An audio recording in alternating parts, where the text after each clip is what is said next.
Hello everybody, and welcome to this next session where I try to explain my view on how to work with ISO 45001, how it's built up, how the management system should be, and how the interactions between the different clauses should be. We have now talked about the whole chapter 4, which is the context. We are still in the planning department of the standard, but we have talked about context, interested parties, and so on and so forth. We are now talking about chapter 5. In chapter 5, we're looking at the organization and the way the organization should act based on what we found in chapter 4. So now in chapter 5 we have leadership and commitment, we have politics or policies, we have roles and responsibilities, and we have clause 5.4, which is participation and consultation of workers. Let's try to look at this quite slowly and see what are we talking about. Well, first of all, if we look at top management of the organization, those people are to be committed and are to be responsible for the management system. And who would be top management?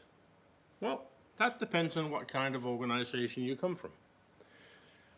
If you have like a big international organization and you have one factory somewhere that are going to be certified, then you could say if I only certified that one factory, then top management would be those who are in charge of that specific factory. If you are certifying the whole of the international company, then the top management would be those at the top of the whole organization. It's important here to stress that the standard requires top management to participate in this work. This is a management system. This is a system built to make sure top management have the right tool to deal with health and safety in the right way for the benefit of the workers. And that is very important. If top management is not available, if they do not feel this is their task, then we have a problem. So, what are top management supposed to do? Well, when you look down to clause 5.1, you will see that there's a row of responsibilities they do have. I will not go through all of them, but there's some very specific ones I believe we need to take care of. There are some specifics. In that long row of obligations that belongs to top management that I would like to stress. First of all, top management must make sure that the system is implemented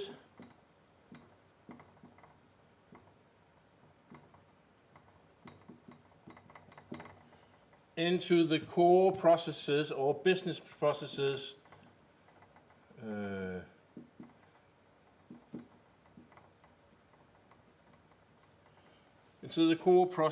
of the organization.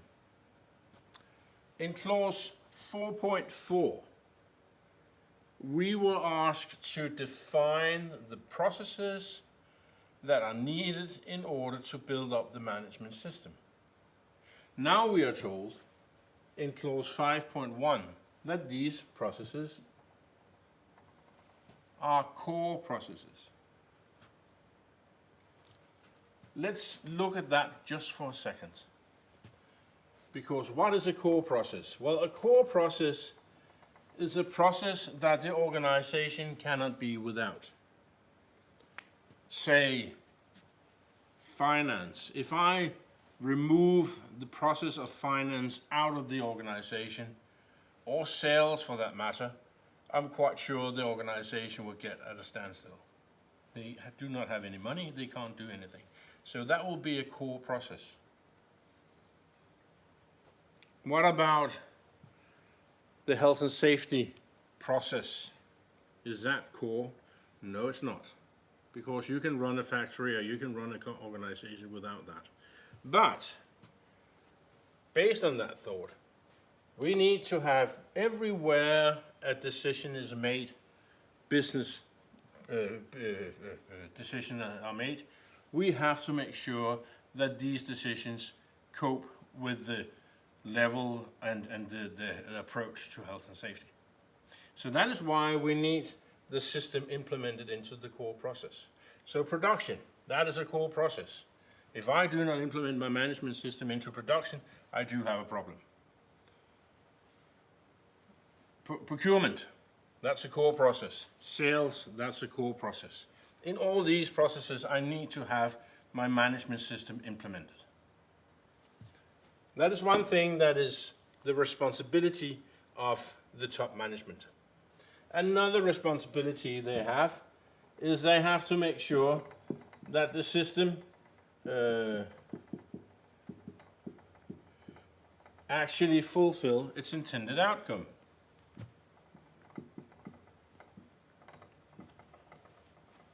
Intended outcome is something you can discuss. What on earth is that? Well, the wording tells you that this is the outcome intended from the management system, and that is not a great help. The intended outcome, in my view, is what the reason why you want to implement a management system. So the intended outcome could be certification.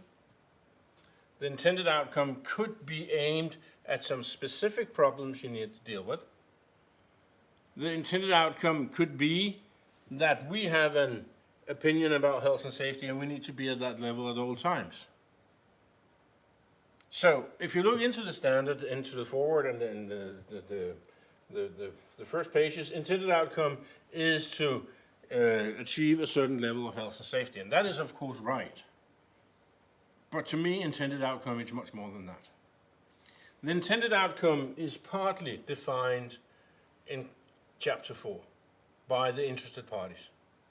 The interested parties, as you remember, they consist of the management, the workers, and the world around the company. So management and workers have a big word to say in what are we to do with this management system, why do we need it, and what do we expect to come out of this. So we need to implement into core processes. We need to make sure the system reaches its intended outcome. And in the one of the last bullet points, it is said that we have to support other managers or other people with leadership in supporting the role, in living out the role. This is because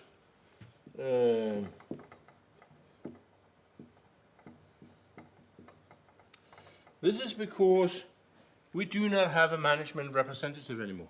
We do not need one. Because everybody with management responsibilities are representative of the system at their level. So top managers have the top responsibility for the system. Every manager down the system do have their responsibility to run their processes right.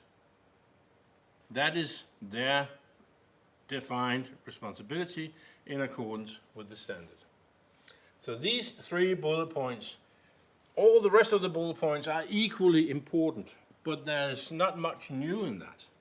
That is why I pinpoint these 3 to make sure that you do not miss the point here.